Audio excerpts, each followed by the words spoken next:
All right, guys, we are going to talk about the formation of the solar system. So we talked about the formation of the universe and how there are several different theories. The Big Bang Theory is the most recognized and most well supported.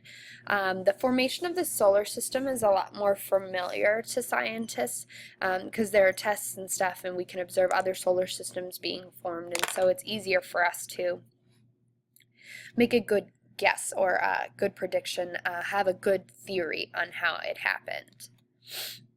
So, how did our solar system come to be? Well, astronomers believe that the solar system began a billion years, or excuse me, 4.6 billion years ago. That's a long time ago. And if you remember, our sun's birthday was like August 31st on the cosmic calendar. So it was a long time after the universe had already begun. And our solar system formed because a cloud of gas, ice, and dust formed slowly, possibly a shockwave from like a supernova or some sort of other exploding star might have caused the cloud to compress. And when it compressed, it's going to shrink down in on itself. And as it compressed, it's going to become more dense and it's going to rotate faster and faster and heat up. And spool out into a flattened disk with all the planets. Now, really the heated material from when the cloud contracted is what triggered the nuclear fusion that started our sun. The material that was left over after our sun was formed is what becomes all the rest of the objects in our solar system. So what is our solar system made out of? Well, we have planets. A planet must orbit the sun, have a spherical shape, meaning it's circular, and it has a mass much larger than the total mass of all other objects. A dwarf planet, this is why Pluto was demoted, some of you guys asked me. Dwarf planets have spherical shaped objects, but they do not have more mass than the objects in nearby orbits. So in other words, the moons of Neptune are so much bigger than Pluto that it could not be considered a planet. So asteroids, there are lots of asteroids in our solar system. We actually have two asteroid belts. We have one that sits between Mars and Jupiter, and we have one that sits on the very edge of our solar system, outside beyond Pluto, just beyond Pluto.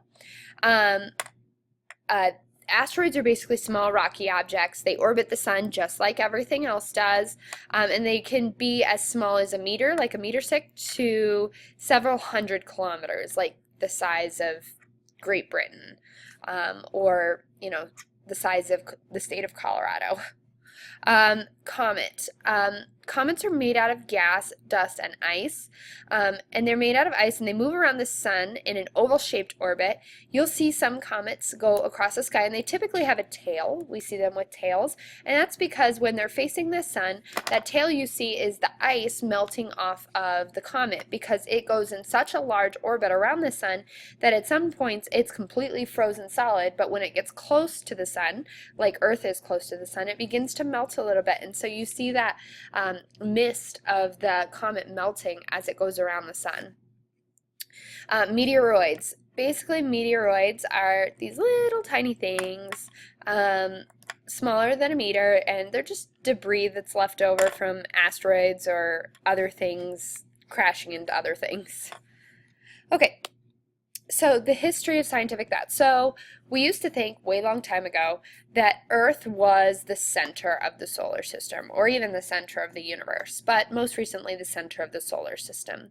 Early Greeks thought that all the planets and the sun and the moon and the stars rotated around Earth, and that Earth was just completely still. However, Nicholas Copernicus and Galileo observed the moon revolving around the Earth. And then they thought, oh, if the moon revolves around the Earth and that the Earth is revolving around the sun, then everything must revolve around the sun. So the only thing that revolves around the Earth is the moon, and then the Earth and the moon together revolve around the sun, and so all the rest of the planets must revolve around the sun. And that's called the heliocentric model. Helio in Greek means sun, geocentric, or the Earth-centered model. Geo means Earth, so geocentric, Earth is the center. Heliocentric, Sun is the center. The heliocentric model is what we use today. So measurement terms. This is a term that we're going to use a lot in the next couple days, so I just want you to be aware of it. Astronomical units, or AUs, measure the distance from object to object in our solar system. Essentially, 1 AU is the distance from the Earth to the Sun, which is about 150 million kilometers. Way too big if we were to continue to use 150 million kilometers, and it just gets bigger and bigger from there, because the Earth is fairly close to the Sun, and that's 150 million kilometers, so imagine how far away Pluto is. We'd get into huge numbers.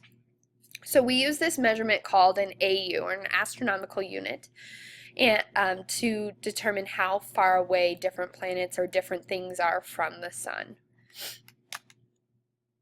Okay, and that's all I have on the formation of the solar system. Thank you.